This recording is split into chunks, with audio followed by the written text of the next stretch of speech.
کسی انسانی معاشرے کے لیے معیشت ایک بڑا بنیادی کردار ادا کرتی ہے۔ معاشی نظام وہ قوموں کی زندگی میں اس خون کی طرح ہوتا ہے جو اس کی حیات، اس کی زندگی کے لیے بڑا بنیادی کردار ادا کرتا ہے۔ اسلام ایک مکمل ضابطہ حیات ہے، وہ انسانی معاشرے کے جملہ پہلوؤں کے حوالے سے رہنمائی دیتا ہے۔ اسلام نے ایک مکمل معاشی نظام انسانی سوسائٹی کی تشکیل کے لیے دیا ہے، اس کے بنیادی امور واضح کیا ہے۔ جب ہم لفظ معاشی نظام بولتے ہیں تو دراصل اس سے مراد معاشی سسٹم کے 4 بنیادی امور ہوتے ہیں۔ کسی اسکول آف تھاٹ میں اگر ان 4 بنیادی عناصر کے جوابات دیے جائیں تو وہ ایک مکمل نظام کہلاتا ہے۔ معاشیات کا اگر ہم جائزہ لیں، اکنامکس اگر ہم پڑھیں تو اس کے 4 بنیادی امور ہیں کہ کسی سوسائٹی میں پروڈکشن آف ویلتھ وہ کیسے ہو رہی ہے، پیدا شدہ دولت اس کی تقسیم کا قانون اور ضابطہ کیا ہے، تقسیم کے بعد افراد کے درمیان اس دولت کے تبادلے کے لیے کیا قانون اور ضابطہ وضع کیا گیا ہے۔ اسی طریقے سے چوتھی چیز یہ ہوتی ہے کہ جو تبادلے اور تقسیم کے بعد لوگوں کے پاس دولت پہنچ چکی، اس کے استعمال کے، صرف کے، کنزمپشن کے اصول اور ضابطے کیا ہیں۔ یہ 4 امور ہیں۔ دنیا کا جو اسکول آف تھاٹ ان 4 کے بارے میں رہنمائی دے وہ ایک مکمل سسٹم ہے۔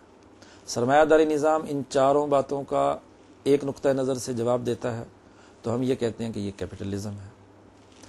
سوشلزم ان 4 امور کے حوالے سے ایک نقطہ نظر سے ان سوالوں کے جوابات دیتا ہے تو ہم کہتے ہیں یہ سوشلزم ہے۔ اسی طریقے سے انہی 4 کے بارے میں اسلام آیا رہنمائی دیتا ہے یا نہیں۔ جو لوگ یہ کہتے ہیں کہ جی اسلام کا کوئی معاشی نظام نہیں، وہ پہلے تو اس بات کا جواب دیں کہ کیا ان امور کے بارے میں قرآن کی کوئی تعلیمات نہیں ہیں۔ حقیقت یہ ہے کہ ان 4 امور کے بارے میں قرآن حکیم کی تعلیمات موجود ہیں۔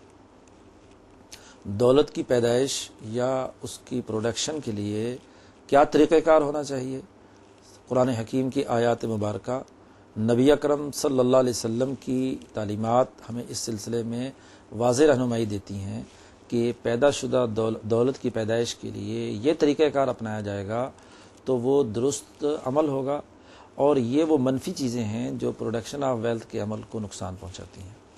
اسی طریقے سے تبادلے کا، تقسیم دولت کا عمل ہے تو تقسیم دولت کے حوالے سے بھی قرآن حکیم نے واضح رہنمائی دی ہے۔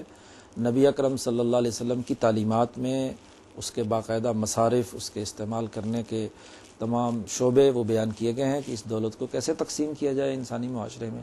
پھر خلافت راشدہ کے زمانے میں اس کے حوالے سے واضح طور پر رہنمائی ہمارے ہاں پائی جاتی ہے۔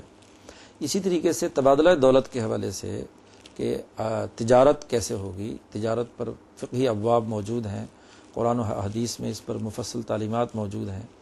اسی طریقے سے استعمالات کے بارے میں خود قرآن حکیم نے اسراف اور بخل کے حوالے سے جو گفتگو کی ہے تو اس میں چیزوں کے استعمالات کے طریقے بتلائے ہیں۔ تو جب قرآن حکیم ان 4 شعبوں کے بارے میں رہنمائی دیتا ہے تو اس کا مطلب یہ ہے کہ اسلام کا ایک مکمل معاشی نظام موجود ہے۔